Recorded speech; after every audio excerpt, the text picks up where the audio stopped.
That is James Mennie. He is over at the Montreal Gazette. And Jim, I just want to start by letting our listeners know that we had hoped to have Bernard Dranville on the show today at 5:30 this afternoon. That was, we were told yesterday. We were supposed to have a little pre-tape earlier in the day, and about 5 minutes before that was to happen, they canceled. So, yeah. You know what I think has to happen now? I think if you can't get Bernard Dranville, you should get Bernard AI Dranville to interview. Good idea, but I'm busy with Donald Trump. But look, all this to say, he, of course, well, I'll play the clip. You remember he said this a couple of weeks ago when he first threw his hat in the ring, right? And he said this. Yeah. The English-speaking community is part of Quebec. They are Quebecers. They are part of Quebec. I will always have a dialogue with our English-speaking community. Yeah, so not so much today, however, but there you go. That's Bernard Dranville, who chose not to be here. He was a PQ cabinet minister. He's the father of the charter of the ill-fated Quebec Charter of Values. And you know what we say about the pay kiss when it comes to Anglos, right? Once you're loosey with the football, you're always loosey with the football. So don't hold your breath waiting for him to call back. He just doesn't like us that way, Aaron. We'll be of use in a photo op, presuming he wins. Which seems like a long shot. And yet today, we find ourselves in a rather, because, Christian Frechette, who's running against him for the leadership of the CAQ, it's like, she's everywhere. There's headlines and this and that and everything. But, man, talk about a couple of, how can I put it? I can't know. I'll put it straight up. A couple of slapdowns from a couple of boys in the gang, a couple of boys in the party, not the least of which being Francois Legault, who in question period today said everyone supports the third link between Quebec City and Lévis. The problem is, Christian Frechette that day had tweeted, like, we can't rush into this. We have to make a reasoned, a non-emotional decision because, let's face it, this infamous third link between the two towns is really what cost the CAQ. They're double-crossing the people of Quebec City region on the idea of having a bridge or a tunnel or whatever was the first domino that led them to being fourth place in the standings in the polls, and Francois Legault resigning. But here's Francois Legault basically saying, everybody is in favor of this. So he either didn't get the memo, Aaron, or, he simply doesn't care. But you say, okay, that's probably, a lack of communication. Well, here's the other thing. Madame Frechette has expressed some concerns over the content of the Bill of Bills. That's right, Bill 1, Quebec's Constitution, which is being shepherded through the legislative process by our dear friend Simon Jean Barrette, Quebec Justice Minister, has been minister of virtually everything. And he was asked about, listen, well, you're going to have a new leader. Are you really sure you can? He looks straight, and I swear to God, he goes, no, that doesn't make any difference. This is my legislation. I am sovereign in putting this legislation through the National Assembly. In other words, having been given this job by Francois Legault, he's basically saying, yeah, well, Dad told me I could, okay? So never mind, all right? Never mind what Christine, this is my treehouse and I'm going to do it. But once again, here we are, Aaron. Yeah. Here we are with this, and I wish I could help you out. I haven't seen anything move out. I understand Anglo groups, even as we speak, are addressing the legislative committee on the Bill of Bills, the mother of all bills, the Quebec Constitution. I don't know what they're going to say. I can imagine what they're going to say, which is basically the government wants to give itself a license to invoke the notwithstanding clause on anything that moves.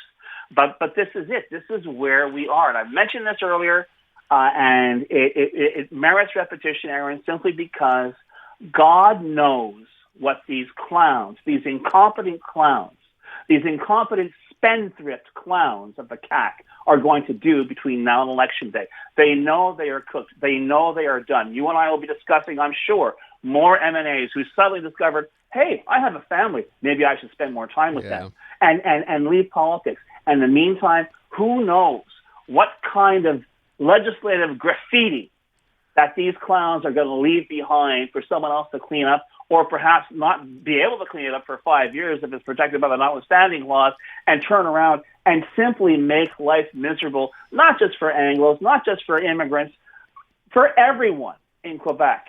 Because let's face it, as I've said in the past, these guys had no idea what they were doing.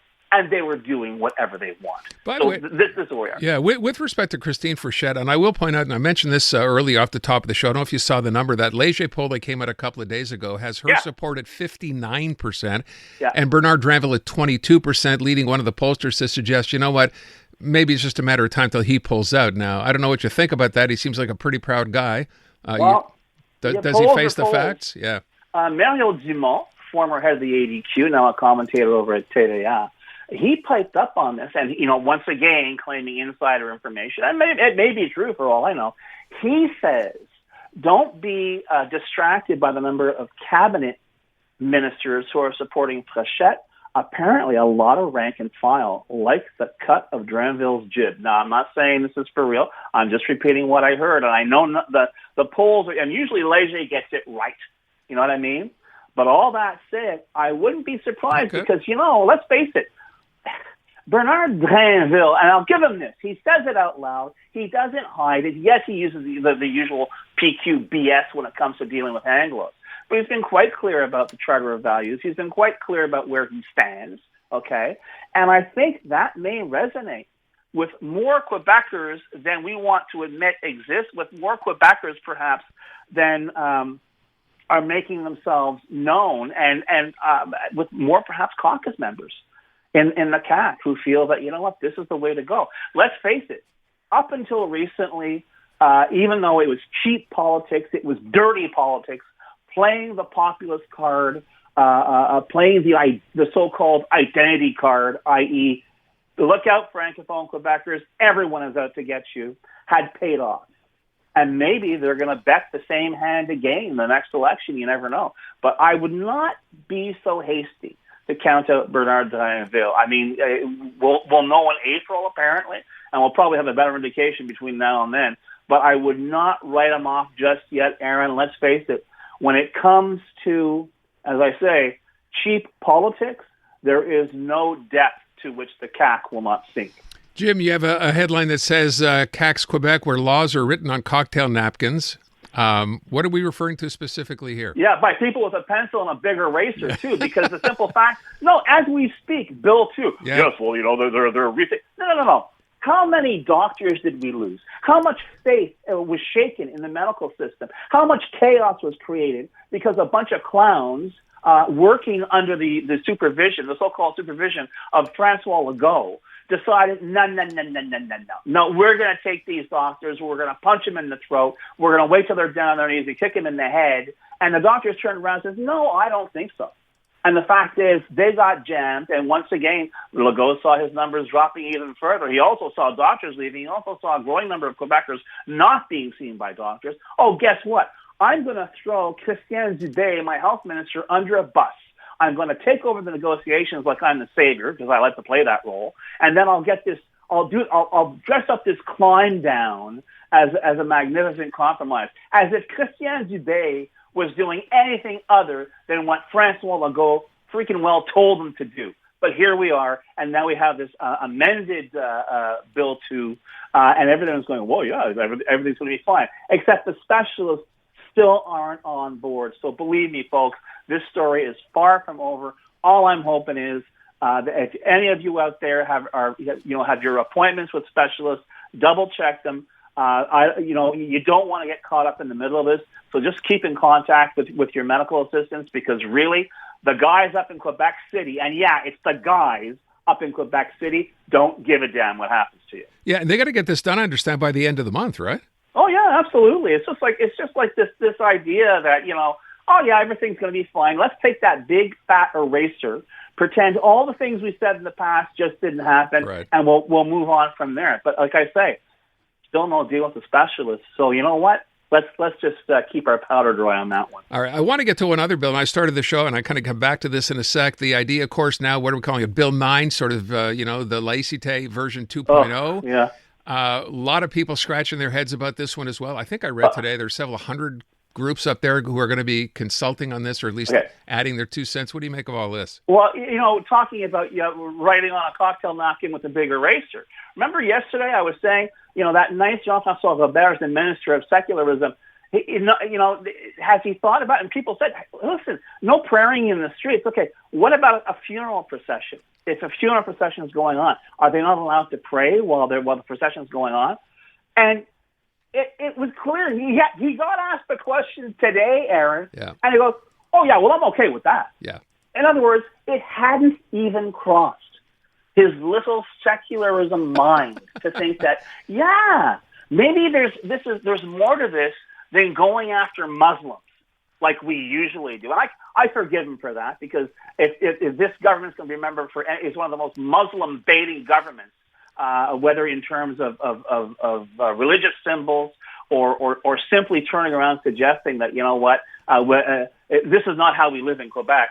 But here we go. Oh, no, funeral processions, that's okay. So, wait till tomorrow, Aaron. Maybe we'll find out a new amendment to Bill 9 that no one thought of, because guess what? The guy who wrote it up, or the people who wrote it up, didn't think about it at all. All they were looking at was a cheap headline in Quebecor, and they got that. So we'll see which way it goes. What did you think, by the way, that the point raised by Christian Pelchat saying, at the SAAQ, unbeknownst apparently to the government, someone can ask for service from a man can ask for service from another man, not wanting service from an English, and apparently that's been the case. They're okay with that. Well, part of the justification, apparently. Well, I don't know how many times that's happened, but it's open. But apparently, it's not so much a matter of it's a matter of asking for a gender, and their rationale is if you were the victim of some kind of sexual trauma. If you are, I would presume, a woman who would be more at ease taking, and by the way, this is just your driving test. This is not about the paperwork. If you'd be more at ease taking your driving test with a woman, you can ask to have a woman. Now, if the idea, and of course, you and I saw this yesterday too, we came to the same conclusion. Oh, some bearded Muslim doesn't want to deal with a woman. No, that apparently is not what the situation is, even though it's like nudge, nudge, wink, wink, here we go again, those people looking for special accommodations. This is how this is the fuel that's kept this government running. I'm not surprised that as they gasp and on the brink of political oblivion, they're hitting the gas. Wait, now I want to just understand, Jim. I know the part about not wanting to have, a man in there if you're a woman taking your physical driving test. I thought administratively, if you walk up to the desk and you're a man and you choose to, because for whatever culture you're from, you're not going to deal with a woman, that you could ask to in fact have no. You can be forgiven because they didn't put that. They put that in the last two paragraphs of the story when they actually got around to asking, because Shah's the lawyer who was simply testifying in the legislative committee, and at the bottom of the story they point that the SAAQ says no, that's just with driving tests. Oh. Anything else? You go into an outlet? No, you don't have that option. Thank you for the accommodation. Thank you for the clarification. I didn't fully understand that. Here you go. But honest to God, Aaron, you're anybody else. This is the thing. That should be the second graph in the story. Yeah. No, it's in the bottom because what? Who knows why? Who knows why? Indeed. James Mennie at the Montreal Gazette. Thank you, Jim. I'm Dylan Playfair. And I'm Tyler Smith. We're putting loneliness in the penalty box by talking to some of our favorite athletes about the importance of friendship. This is Bromance. Bromance is brought to you by Charm Diamond Centers, proudly Canadian-owned and operated. Charm has been part of your love stories and bromances for over 50 years. And you can find Bromance on the iHeartRadio network or wherever you get your podcasts.